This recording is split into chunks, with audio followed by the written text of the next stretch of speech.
this video, I'm going to show you all of the available methods of adding credits to Base44. Now, the first one is going to be adding credits through a code. So you want to click on My Workspace in the top right, then you will select Account Settings, and from the Credit Usage field here, once you select it, if you scroll all the way down, you will see have a credits coupon code. So if you have a coupon code here for credits on Base44, you can just type it, click on apply, and that is going to add credits to your account.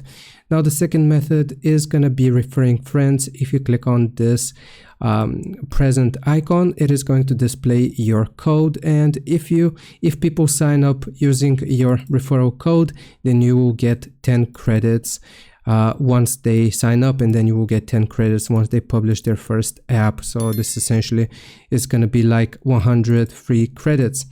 And the last method is going to be changing your plan. So if you have a plan which gives you a certain amount of credits or a specific amount of credits and you've used them up, you can upgrade to a higher tier plan, and that way you will get more credits. So for example, as you can see, the starter here gets 100 credits, and then the builder gets 250 credits. I hope this helps. Leave a like and sub. I'll see you next time.